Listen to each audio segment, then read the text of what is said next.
MP के अशोकनगर में एक चलती बस में आग लगने से अफरा तफरी मच गई। ये बस इंदौर जा रही थी, तभी ईसागढ़ इलाके में भयानक आग लग गई। इसके बाद इस बस में बैठे यात्रियों के हाथ पैर फूलने लगे। बीच सड़क जलती बस को देखकर हर कोई यही पूछ रहा था कि कोई यात्री तो नहीं फंसा है। जलती हुई बस पर सबसे पहले ग्रामीणों की नजर पड़ी और जो था वही लेकर आग बुझाने के लिए दौड़ा, लेकिन सारी कोशिश बेकार साबित होती देख लोगों के पास फायर ब्रिगेड का इंतजार करने के सिवाय कोई रास्ता नहीं बचा था। स्थानीय लोगों ने बस से सभी यात्रियों को समय रहते सुरक्षित बाहर निकाल लिया। आग पर काबू पा लिया गया है। किसी भी तरह की कोई जनहानि की घटना प्रकाश में नहीं आई है, कोई भी व्यक्ति घायल नहीं हुआ है, सभी यात्री सुरक्षित हैं।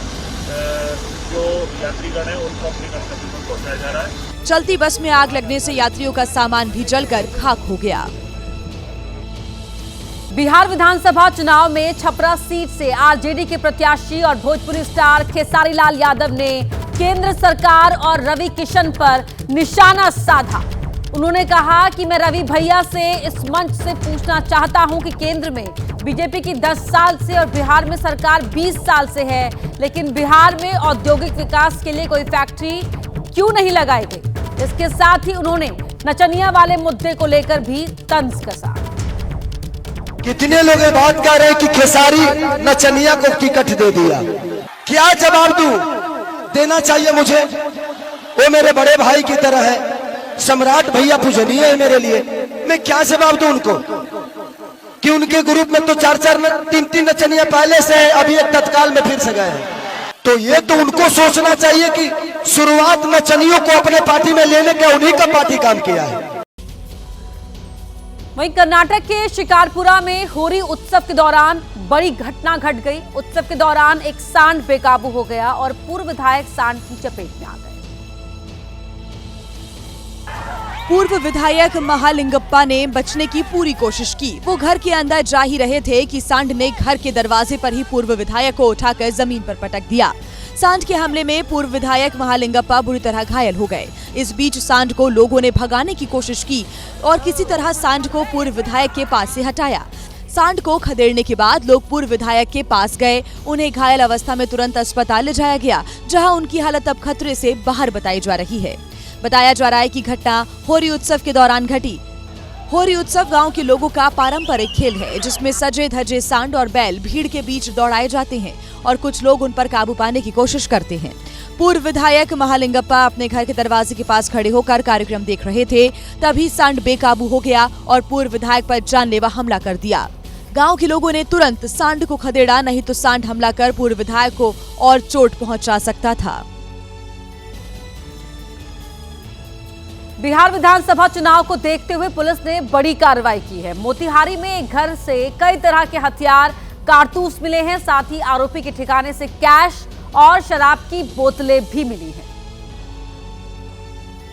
आम घरों जैसे दिखते इस मकान में पुलिस को जो बरामद हुआ, उससे पुलिस बल भी चौंक गया। दरअसल बिहार विधानसभा चुनावों को देखते हुए मोतिहारी पुलिस ने अवैध हथियारों के खिलाफ अभियान चलाया हुआ है।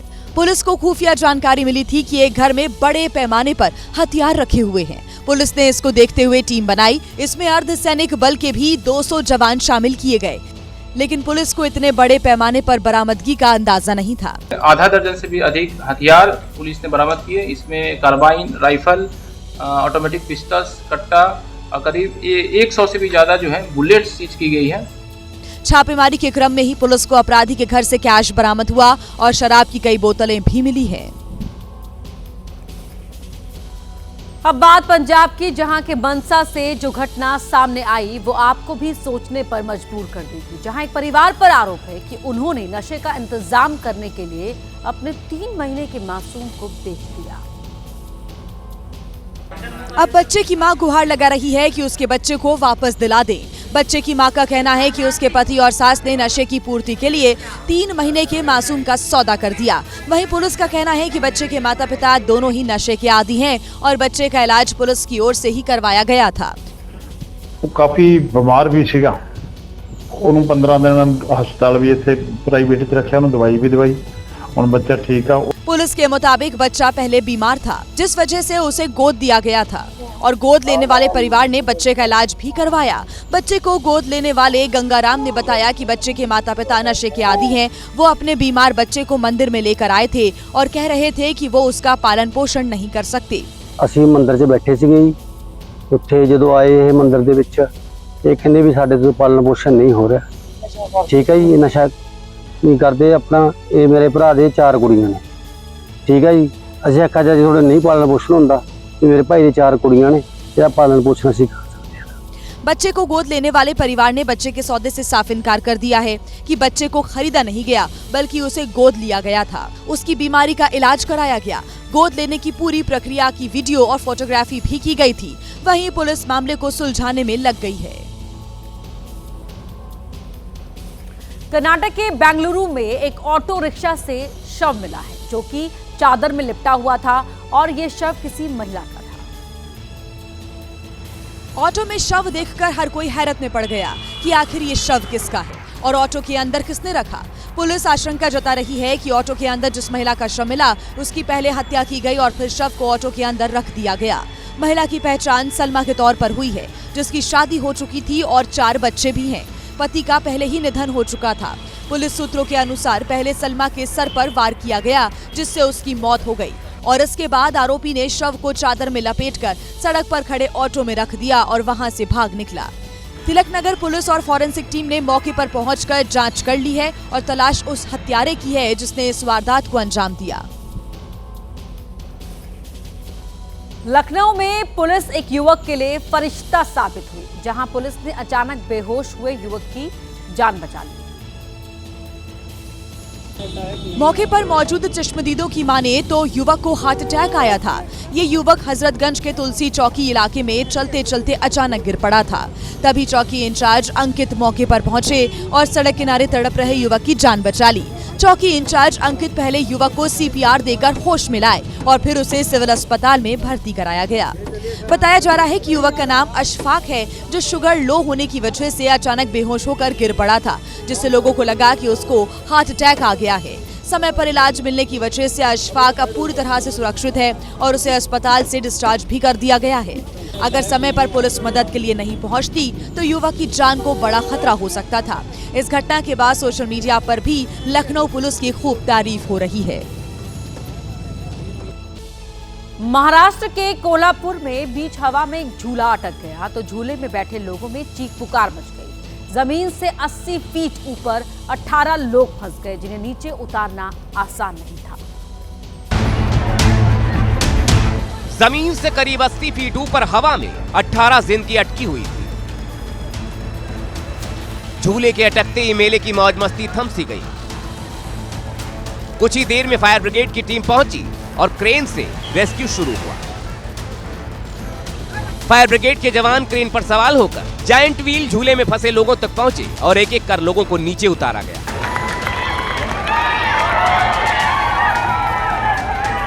झूले में फंसे 4 बच्चों, 5 महिलाओं और 9 पुरुषों को जब तक सही सलामत नीचे नहीं उतारा गया तब तक लोगों की सांस अटकी रही। ओडिशा के क्योंझर में उस वक्त दहशत फैल गई जब एक विशालकाय रोलिंग टावर अचानक हवा में फंस गया। इस दौरान 20 से अधिक लोगों की जान पर बनाई। काफी देर तक लोग झूले में ही अटके रहे। मस्ती का माहौल था। काली पूजा का मेला अपने उफान पर था। तभी मेले का मुख्य आकर्षण रोलिंग टावर राइड ऊंचाई पर जाकर अचानक रुक गई। झूले में सवार लोग जमीन से कई फीट ऊपर लटक गए। नीचे खड़े लोगों में हड़कंप मच गया क्योंकि झूले में कई बच्चे भी थे। तुरंत पुलिस और फायर ब्रिगेड की टीम को सूचना दी गई। राहत और बचाव का अभियान शुरू हुआ। पुलिस के जवान झूले के ऊपर गए और एक एक कर सभी को नीचे उतारा गया। राहत की बात यह रही कि इस हादसे में कोई घायल नहीं हुआ और सभी लोग सुरक्षित हैं। इन सब के बीच ऐसा क्यों हुआ, इसकी जांच के आदेश दिए गए हैं। गाजियाबाद के मोदीनगर में बंदरों के आतंक से लोगों में दहशत फैली हुई है। बंदर आए दिन लोगों पर हमला कर रहे हैं, लेकिन प्रशासन हाथ पर हाथ धरे बैठा है।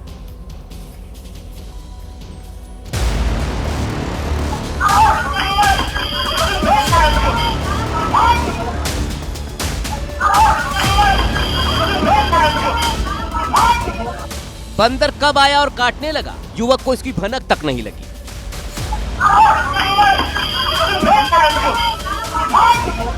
युवक बुलेट स्टार्ट कर रहा था, लेकिन उसे क्या पता था बंदर उस पर ही हमला करने वाला है।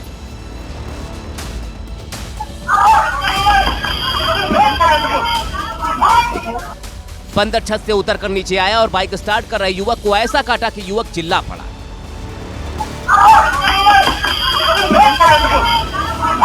आस पड़ोस के लोग युवक को जब तक बचाने दौड़े, बंदर भाग गया, लेकिन बंदर ने युवक के पैर पर ऐसा काटा कि युवक को गंभीर चोट आई। बिहार का चुनावी घमासान अपने पूरे उफान पर है। खगड़िया में जनसभा के दौरान आरजेडी के एक एमएलसी ने कुछ ऐसा कह दिया जिससे अब सियासी बवाल मच गया है। मंच पर तेजस्वी यादव मौजूद थे और ठीक बगल में महागठबंधन के डिप्टी सीएम फेस के उम्मीदवार मुकेश सहनी भी थे। लेकिन इसी दौरान आरजेडी एमएलसी कारी शोएब ने सरेआम मंच से विवादित बयान दे डाला। कारी शोएब ने कहा कि तेजस्वी के मुख्यमंत्री बनते ही वक्फ बिल को फाड़कर फेंक देंगे।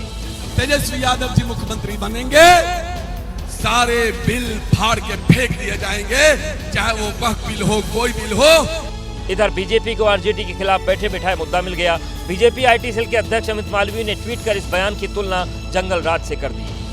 कारी शोएब के बयान के बाद लोगों में हलचल मच गई। हालांकि तेजस्वी ने इस मुद्दे का अपने भाषण में जिक्र नहीं किया।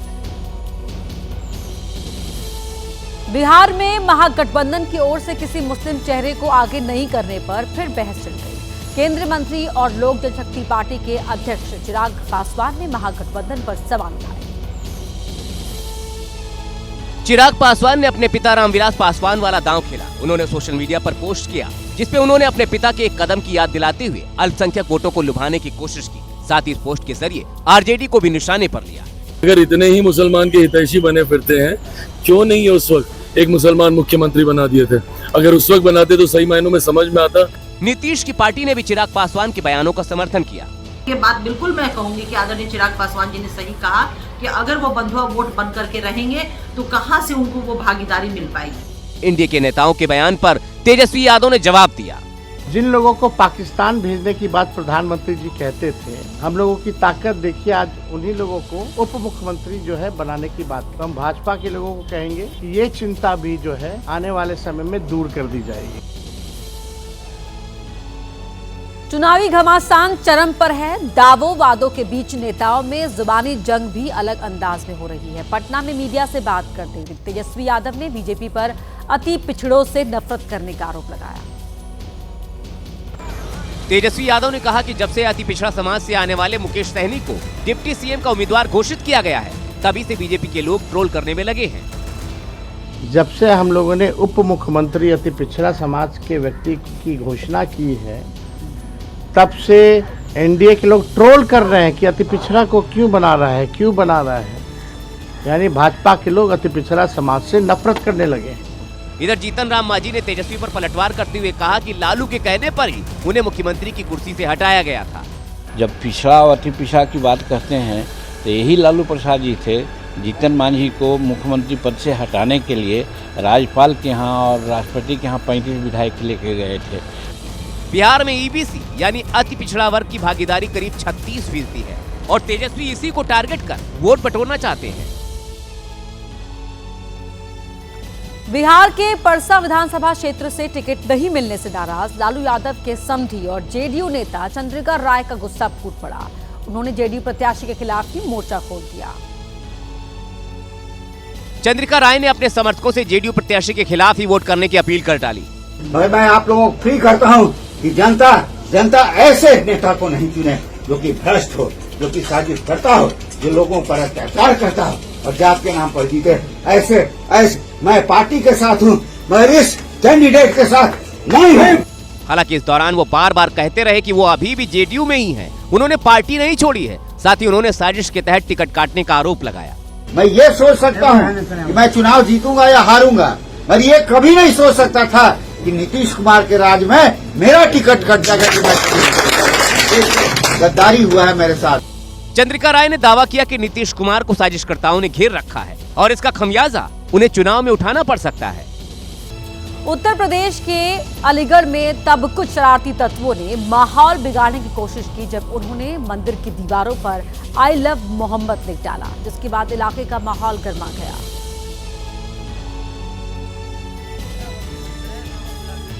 इसे माहौल बिगाड़ने की कोशिश नहीं कहेंगे तो आखिर क्या कहेंगे? जब एक मंदिर की दीवार पर शरारती तत्वों ने आई लव मोहम्मद लिख दिया।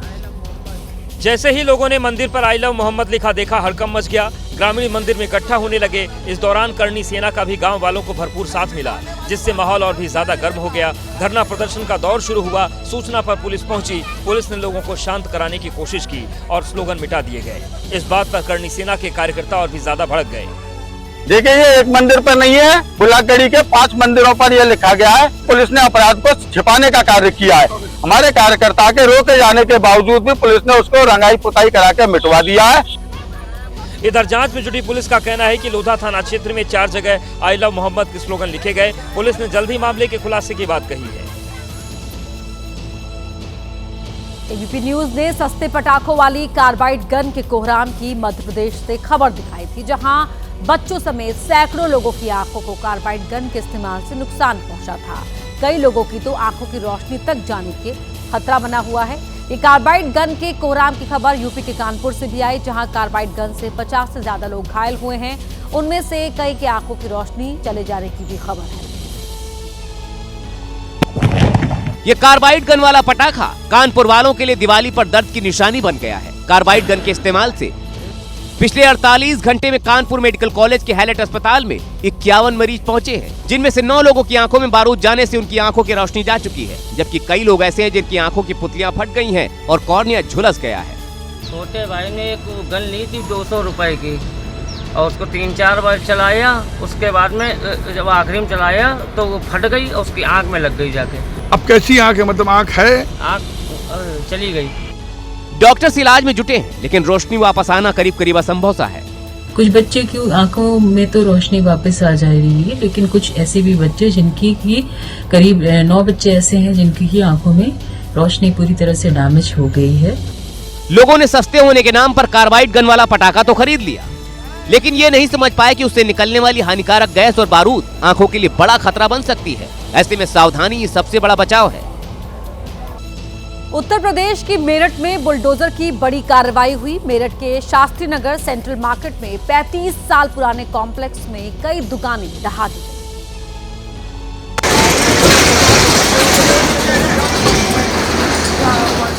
1, 2, 3 नहीं, पूरी 22 अवैध दुकानों पर बुलडोजर चला। गैर कानूनी तरीके से बनाई गई दुकानों के बोर्ड, शीशे और गेट सब कुछ ध्वस्त कर दिए गए। मेरठ की सेंट्रल मार्केट के कॉम्प्लेक्स में प्रशासन का ये एक्शन कई घंटे तक चलता रहा। ये एक्शन इसलिए हुआ क्योंकि मेरठ के सेंट्रल मार्केट कॉम्प्लेक्स में अवैध तरीके से कई दुकानें बनाई गई थीं, जबकि जमीन आवासीय क्षेत्र के लिए आवंटित हुई थी। सुप्रीम कोर्ट ने दिसंबर 2024 में दुकानें खाली करने का आदेश दिया था और उसी के बाद ये एक्शन हुआ है। राजधानी दिल्ली में 6 साल बाद छठ के मौके पर रेखा सरकार श्रद्धालुओं को यमुना में डुबकी लगवा रही है। मुख्यमंत्री रेखा गुप्ता से लेकर दिल्ली सरकार के तमाम मंत्री घाट घाट जाकर दावा कर रहे हैं कि यमुना साफ हो गई है, लेकिन सच्चाई कुछ और है। दिल्ली में यमुना इतनी प्रदूषित है कि स्नान करना तो दूर, यमुना में आज भी आचमन नहीं किया जा सकता। ये यमुना का पानी है, देख लिया आपने, ये पानी है कतई मटमैला और काला और बदबूदार। 23 अक्टूबर को आई दिल्ली पॉल्यूशन कंट्रोल कमेटी की रिपोर्ट में यमुना की खतरनाक स्थिति को उजागर किया गया। 10 गुना ज्यादा यहाँ पर इस यमुना के पानी में फीकल कॉलीफॉर्म यानी मल है, बैक्टीरिया है और उसके अलावा ये अमोनिया का जो स्तर है यहाँ पे वो है 2.73। भले यमुना में झाग तैर रहा हो, लेकिन छठ का व्रत करने वाली कुछ महिलाओं ने यमुना के गंदे पानी में डुबकी भी लगाई, जबकि ज्यादातर महिलाएं सिर्फ पूजा करके ही लौट गईं। छठ पूजा के पहले दिन यमुना में स्नान करने पहुंची महिलाएं गंदी यमुना को देखकर नाराज थी। हालांकि रेखा सरकार के यमुना साफ करने वाले दावे पर सियासत भी गर्मा गई है। आम आदमी पार्टी ने रेखा गुप्ता के आवास पर जाकर प्रदर्शन किया और रेखा सरकार पर झूठ बोलने का आरोप लगाया, जबकि दिल्ली सरकार में मंत्री प्रवेश वर्मा ने कहा आज से पहले इतनी साफ यमुना कभी देखी ही नहीं। हम चाहते हैं कि रेखा गुप्ता पानी पी के दिखाएं और पानी नहीं पी सकती तो फिर झूठ बोलना बंद करें। उनको कह दें वो ये बात कि हाँ हमने केमिकल डाल के झाग हटा दिया है। हमारी महिलाएं बहनें घाट पर जाके, यमुना के घाट पर जाकर वो ये कह रही हैं कि इससे पहले इससे हमने साफ यमुना आज तक हमने देखी नहीं। जो यमुना उनको आज दिखाई दे रही है, इससे साफ यमुना आज से पहले उनको दिखाई नहीं दी। तो ये 7 महीने की हमारी सरकार की मेहनत है। बिहार चुनाव में भी छठ पूजा के रंग दिखने शुरू हो गए हैं। मोकामा विधानसभा से जेडीयू उम्मीदवार अनंत सिंह ने नहाए खाए का प्रसाद ग्रहण किया। बाहुबली अनंत सिंह अपने क्षेत्र में प्रचार के लिए निकले थे। इस दौरान एक छठी व्रती ने उन्हें अपने हाथों से खाना खिलाया। कार्यकर्ता के घर पर प्रसाद में कद्दू भात खाने के बाद अनंत सिंह ने जनता से जीत का आशीर्वाद मांगा। इस बार मोकामा विधानसभा सीट से अनंत सिंह के सामने बाहुबली नेता सूरजभान सिंह की पत्नी वीणा देवी चुनावी मैदान में है। राजस्थान के झालावाड़ से ऐसी खबर आई जिसके बारे में जानकर आप हैरान रह जाएंगे, जहां चौथी पास एक आरोपी ने सरकारी योजनाओं में ऐसा फ्रॉड किया जिससे पूरा सिस्टम ही हिल गया। नाम रामावतार सैनी, काम गन्ने का जूस निकालने वाला, लेकिन अब पहचान है फ्रॉड का मास्टरमाइंड। इस घर को देखिए, ये चमचमाती कोठी रामावतार की है। घर में महंगे पक्षियों का डेरा है। सुरक्षा के लिए घर पर महंगे कुत्ते हैं। घर के गेट पर ऐसा दरवाजा है जो बिना फिंगरप्रिंट के खुल नहीं सकता। अब जरा इस महंगी कोठी में रहने वाले रामावतार का कांड जान लीजिए। दरअसल सरकारी योजनाओं में साइबर फ्रॉड का झालावाड़ पुलिस ने खुलासा किया। इस मामले में पुलिस ने 30 लोगों को गिरफ्तार किया। पुलिस ने 52 लाख की नकदी भी बरामद की। फ्रॉड के इस केस में रामावतार मास्टरमाइंड के तौर पर सामने आया है, जो कि दलाल के साथ मिलकर लोगों के बैंक खातों के आईडी पासवर्ड हैक कर लेता था और एक रात में एक गबन का पूरा खेल निपटा देता था। एबीपी न्यूज ने जब आरोपी रामावतार की मां से बात की तो वो अपने बेटे को निर्दोष बताकर बचाती दिखी। हालांकि पुलिस की जांच अभी जारी है। देखना यह है कि इस मामले में रामावतार के तार कहां तक जुड़े हैं, क्योंकि बिना सिस्टम में घुसे इस तरह का फ्रॉड संभव नहीं है। महाराष्ट्र के नागपुर में सरकारी समारोह के दौरान एक अजीबोगरीब घटना घटी। केंद्रीय परिवहन मंत्री नितिन गडकरी की मौजूदगी में आयोजित रोजगार मेले में 2 महिला ऑफिसर एक दूसरे से ही भिड़ गए। महिला अफसरों ने चिकोटी काटी और एक दूसरे को कोहनी मारी। दोनों महिला अफसर एक दूसरे को मंच से नीचे जाने को कहने लगी। मंच पर केंद्रीय मंत्री नितिन गडकरी मौजूद थे, लेकिन दोनों महिला अफसरों का झगड़ा चलता रहा। दरअसल ऑरेंज साड़ी पहने शोभना मधाले हैं, जबकि ग्रे साड़ी वाली महिला अफसर का नाम सुचिता जोशी है। विवाद इस बात को लेकर हुआ कि नागपुर डिवीजन की पोस्ट मास्टर जनरल शोभा मधाले का कर्नाटक के धारवाड़ में तबादला हुआ था। नई नियुक्ति होने तक नागपुर का प्रभार नवी मुंबई की पोस्ट मास्टर जनरल सुचिता जोशी को सौंपा गया था, लेकिन शोभा मधाले कोर्ट से स्थगन आदेश के खिलाफ स्टे ले आईं। इसी बीच रोजगार मेले में जब पोस्ट मास्टर जनरल को आमंत्रित किया गया तो दोनों मंच पर पहुंच गईं और एक दूसरे को कोहनी मारकर चिकोटी काटने लगी। चुनाव प्रचार में आंसुओं से डूबी एक और तस्वीर आई है। आधी तस्वीर बाहुबली मुन्ना शुक्ला की पत्नी की है, जिसमें वो फूट फूट कर रोती भी नजर आई। कार्यक्रम चुनाव कार्यालय के उद्घाटन कर मौका लालगंज से आरजेडी प्रत्याशी और बेटी शिवानी शुक्ला के प्रचार चुनाव का। समर्थकों के बीच मुन्ना शुक्ला की पत्नी अन्नू शुक्ला जैसे ही पहुंची, बाहुबली पति को याद कर उनकी आंखों में आंसू आ गए, जिससे कुछ देर के लिए माहौल गमगीन हो गया। कार्यक्रम में मौजूद कार्यकर्ताओं ने ढांढस बंधाया, तब जाकर अन्नू शुक्ला के आंसू थमे।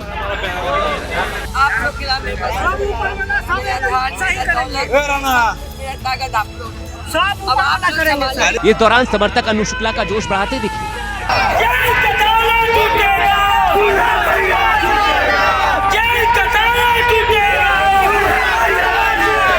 अब देखना यह होगा कि मां की भावुक अपील बेटी के चुनावी भविष्य में कितना असर दिखाएगी। बिहार की कोचाधामन सीट से निर्दलीय प्रत्याशी इम्तियाज अस्फी मंच पर ही फूट फूट कर रोने लगे। रोते हुए ही उन्होंने जनता से वोट देने की अपील की। निर्दलीय प्रत्याशी इम्तियाज अस्फी अपनी बीवी और बच्चों के साथ चुनाव प्रचार करने पहुंचे, जहां वो फूट फूट कर रोए। मंच पर रोते हुए उन्होंने अपने परिवार की दुहाई दी और लोगों से वोट की अपील की। खत्म हो जाएंगे,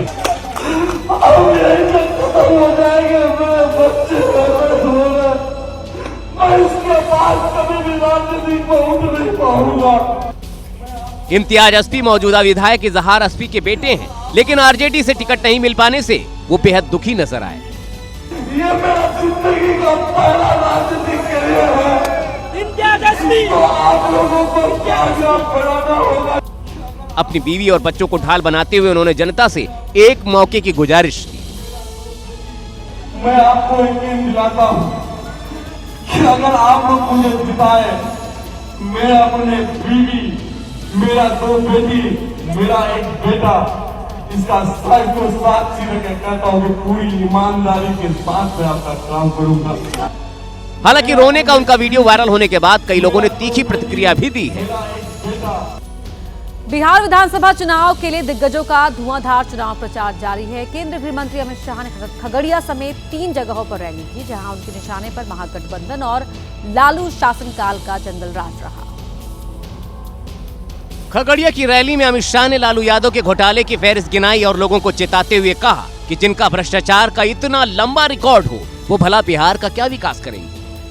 और लालू जी, आपने चारा घोटाला किया, लैंड फॉर जॉब स्कैम किया, रेलवे के होटल बिक दिए, अलकतरा घोटाला किया, बाढ़ राहत का घोटाला किया। अमित शाह ने राहुल गांधी की वोट यात्रा पर निशाना साधते हुए कहा कि इस बार एनडीए की सरकार बनने पर बिहार से घुसपैठियों को चुन चुन कर बाहर निकालेंगे। मतदाता सूची से घुसपैठियों के नाम निकालना चाहिए या नहीं निकालना चाहिए। अमित शाह की वजह से तेजस्वी यादव की खगड़िया में होने वाली रैली रद्द हो गई। बताया गया कि जिला प्रशासन ने गृह मंत्री अमित शाह के दौरे की वजह से उनके हेलीकॉप्टर को उतरने की इजाजत नहीं दी। इसके बाद तेजस्वी यादव को अपनी रैली रद्द करनी पड़ी। तेजस्वी यादव ने इसे तानाशाही करार दिया। बिहार में एक तरफ चुनावी प्रचार जोर पकड़ रहा है, तो दूसरी तरफ नेताओं के जुबानी हमले भी तेज होते जा रहे हैं। सीएम नीतीश कुमार ने बक्सर के डुमरांव में एक सभा की और लालू परिवार को आड़े हाथों लिया। सभा को संबोधित करते हुए नीतीश कुमार ने घोषणाओं की झड़ी लगा दी। उन्होंने सरकारी नौकरी, रोजगार और स्वास्थ्य समेत कई योजनाओं का ऐलान किया कि अगले 5 साल में 1 करोड़ युवाओं को नौकरी और रोजगार। तो आप जान लीजिए सरकारी नौकरी की भी संख्या भी और काफी होगी। साथ ही नीतीश कुमार ने लालू यादव के जंगल राज की याद दिलाई और लोगों से एनडीए को जिताने की अपील की। याद है ना पहले क्या स्थिति थी? पहले बहुत बुरा हाल था। क्या उन लोगों के समय में होता था? लोग शाम के बाद घर से बाहर नहीं निकलते थे। नीतीश कुमार ने एक बार फिर दोहराया कि वो अब एनडीए को छोड़ने वाले नहीं हैं। बिहार के भभुआ विधानसभा क्षेत्र में बीजेपी प्रत्याशी भरत बिंद को लोगों के विरोध का सामना करना पड़ा। भरत बिंद चुनाव प्रचार के लिए गांव में पहुंचे थे, लेकिन वो जैसे ही गांव में दाखिल हुए, लोगों ने उन्हें घेर लिया। इस दौरान एक युवक ने पिछले 5 साल का जवाब मांगते हुए बीजेपी प्रत्याशी के सामने सवालों की झड़ी लगा दी। आप जीतने के बाद हमारे गांव में कितने बार आए हमारी समस्या सुनने के लिए? हालांकि बीजेपी नेता ने दावा किया कि जब जब यहाँ पर जरूरत पड़ी वो मदद के लिए आगे आए। जो समस्याएं आई हैं, जो लोग हमको बुलाया है, कम से कम इस गांव में 10 बार आए, लेकिन ग्रामीणों ने उनके इस दावे को खारिज कर दिया। इस दौरान बीजेपी नेता ने वीडियो बना रहे शख्स को ऐसा करने से रोका, लेकिन लोगों ने साफ कर दिया वीडियो बनेगा। वीडियो बनना। विरोध इतना बड़ा कि नेताजी को उल्टे पांव लौटना पड़ा।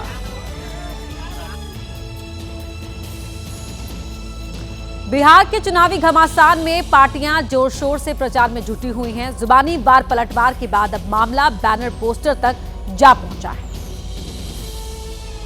यही वो पोस्टर है जिस पर नया विवाद छिड़ा है। पटना में आरजेडी दफ्तर के बाहर लगे पोस्टर में तेजस्वी यादव की तस्वीर लगी है और इसमें बिहार का नायक लिखा है। अब ये पोस्टर विवाद का नया चैप्टर बन गया है। ये जो नायक लिखा गया है, इसमें भी जो है तेजस्वी यादव की अलग अलग जो है जो तस्वीरें हैं उनका इस्तेमाल किया गया है। बीजेपी को तेजस्वी को नायक कहे जाने से ऐतराज है। बीजेपी इसे जननायक कर्पूरी ठाकुर का अपमान बता रही है। 5 पांडव की सेना एनडीए गठबंधन है और सामने कौरव की सेना है, तो ये लोग जननायक का उपाधि यहाँ से गायब कर दिए कर्पूरी ठाकुर जी का।